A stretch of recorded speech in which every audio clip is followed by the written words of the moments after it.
5 মিনিটেই যদি আমি বুট ভেজে খেতে পারি তাহলে কেন দোকান থেকে বুট কিনে খেতে হবে।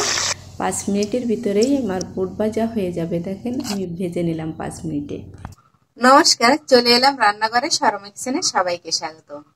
ছোট্ট একটা ভিডিও নিয়ে চলে এলাম, কিন্তু খেতে দারুণ স্বাদের। আজ আমি বুট ভেজে দেখাবো।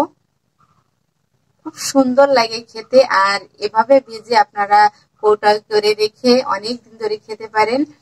চলুন তাহলে দেখে নেওয়া যাক কিভাবে আমি এই বুটটা ভেজে নিই।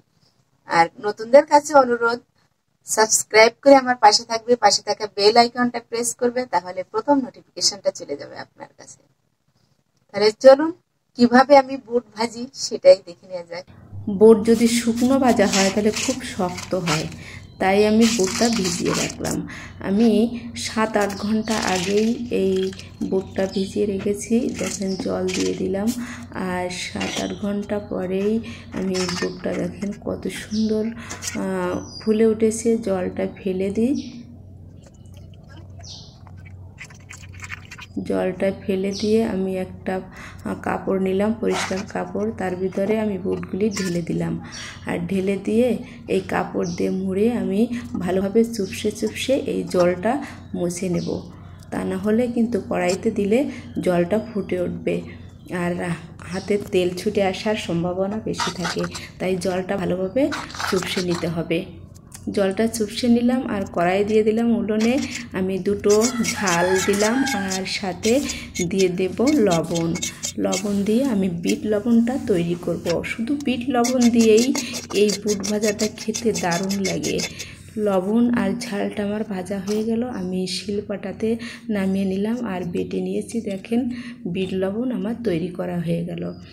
এখন আমি কড়াইটা আবার উনুনে দিয়ে দিলাম আর দিয়ে দিলাম তেল। খুব বেশি তেলের প্রয়োজন হয় না, অল্প তেলেই ভাজা হয়।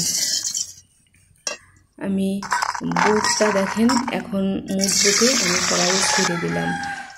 জালটা কিন্তু এই পর্যায়ে রাখতে হবে। তেলটা গরম হয়ে গেলে খুব বেশি জোরে জাল করলে কিন্তু বুট ফুটে উঠবে আর চোখে মুখে তেল ছুটে লাগবে, বুট ছুটে ছুটে গায়ে লাগবে। তাই সবসময় তেলটা মিডিয়ামে রেখে ভেজে নিতে হবে। আমি 3 মিনিট ধরে মিডিয়ামে জাল করেই ভেজে নিলাম।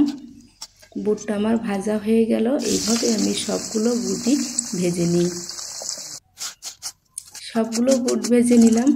একটু ঝুড়িতে রেখেছিলাম, দেখেন এই ঝুড়িতে রাখার কারণ তেলটা ঝরে পড়ে গেছে। আমি এখন এই পাত্রে ঢেলে নিই আর যে বিট লবণটা, সেই লবণটা আমি এই বুটের ছড়িয়ে দিয়ে ভালোভাবে মাখিয়ে নিই। লবণ দিয়ে আমি মাখিয়ে নিলাম আর খেতে কিন্তু দারুণ হয়েছে, মুড়মুড় করছে। দেখেন দেখিয়ে দিলাম, আর গালে দিলে মুড়মুড়ে লাগে আর খুব শক্ত নয়, অসাধারণ।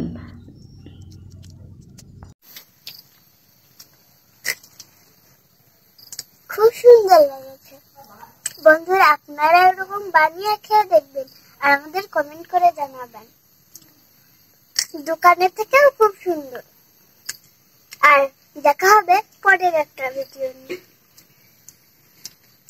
বাড়িতে এভাবে আপনারা অনেক দিন ধরে সংরক্ষণ করে খেতে পারেন, কৌটায় করে রেখে দিলে।